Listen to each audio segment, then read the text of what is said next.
కర్ణుడు యుద్ధం చేయనని అస్త్ర సన్యాసం చేస్తే మరి కౌరవుల పరిస్థితి ఏంటి? భీష్ముడు విసిరిన సవాలుకు దుర్యోధనుడు చెప్పిన పొగరబోతు సమాధానం ఏంటి? అసలు కురుక్షేత్ర యుద్ధంలో గెలిచేది ఎవరో సంజయుడు ముందే చెప్పేశాడా? ఈ ఆసక్తికరమైన విషయాలన్నీ ఈ వీడియోలో చూద్దాం.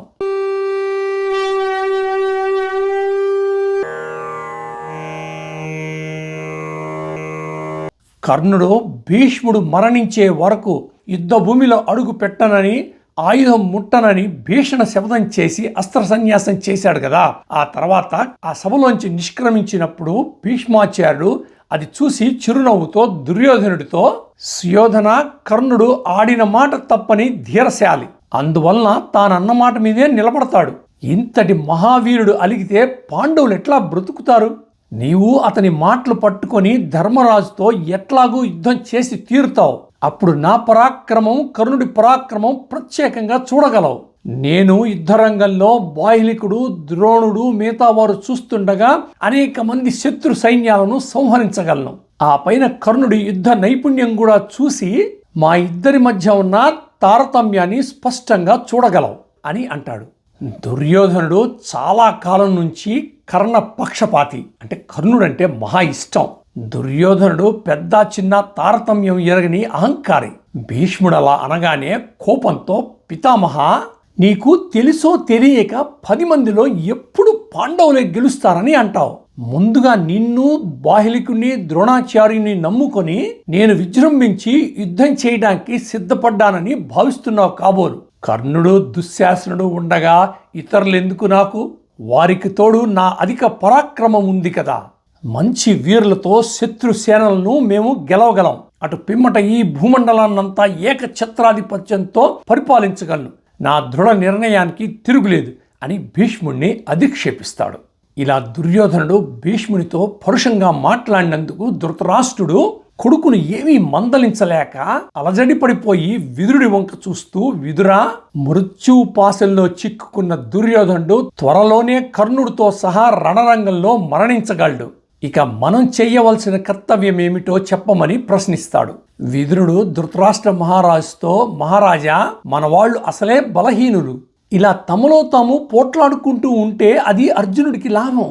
దీనివల్ల వేరే ప్రయోజనం ఏముంది? పాండవులను చూస్తే వారందరూ ఏకాభిప్రాయంతో ఉన్నారు. ఇక అనవసర ప్రసంగాలు మానేసి పాండవులను ఆప్యాయంగా పిలిపించి న్యాయం చేయటం తప్ప మనం చేయగలిగింది ఏమీ లేదు అని అన్నప్పుడు ధృతరాష్ట్రుడికి అది నచ్చక విదురుడి వంక చూడకుండా ఇంకా సంజయ్ వంక చూస్తూ, ఇంకా రాయబార విశేషాలు తెలుసుకోవాలని, సంజయ, అర్జునుడు తన మనసులో ఉన్నవన్నీ నీవు వినాలని చెప్పాడు కదా, ఆ తర్వాత నీకు వీడ్కోలు ఇస్తూ నీతో ఏమన్నాడో చెప్పమంటాడు.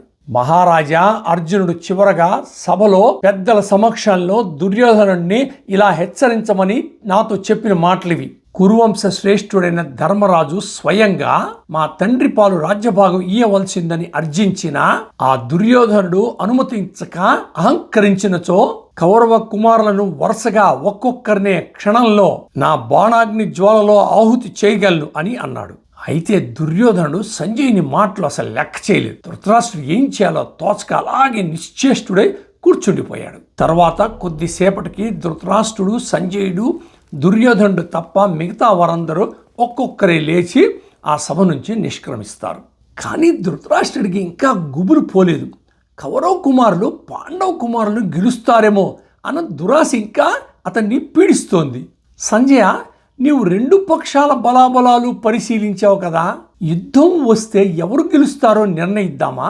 ఏ సైన్యంలో ఉపాయం, పౌరుషం ఉన్నవాళ్ళు ఉన్నారు?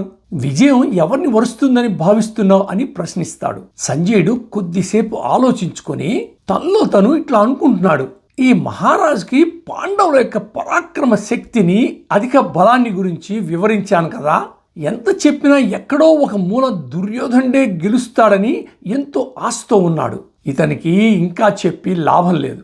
అందువల్ల చాకచక్యంతో తను చెప్పకుండా, అంటే తను చెప్తే ఎలాగూ విండ కదా, ధృతరాష్ట్ర మహారాజు యొక్క తండ్రి శ్రీకృష్ణ ద్వైపాయన మహర్షిని రంగంలోకి దించుతాడు.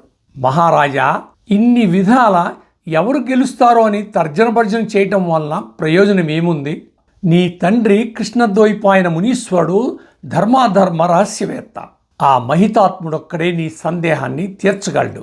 నీకు ఇంకెవరున్నారు? కావున వెంటనే గాంధారీ దేవిని ఇక్కడికి పిలిపించి మీరిద్దరూ మనసులో శ్రీకృష్ణ ద్వైపాయన మహనీయుణ్ణి తలుచుకొని స్మరించి ఆ మహనీయుణ్ణి ఇక్కడికి విచ్చేయమని ప్రార్థించవలసింది అని సలహా ఇస్తాడు. వెంటనే ధృతరాష్ట్రుడు గాంధారీ దేవిని అక్కడకు రప్పించి భక్తి పారవస్యంతో శ్రీకృష్ణ ద్వైపాయన మహామునిని ప్రార్థించగా వెంటనే తన స్వకీయ తేజో రాశితో ఆ ప్రదేశమంతా ప్రజ్వలింపచేస్తూ ఆ మహర్షి సభాభవనంలోకి ప్రవేశిస్తాడు.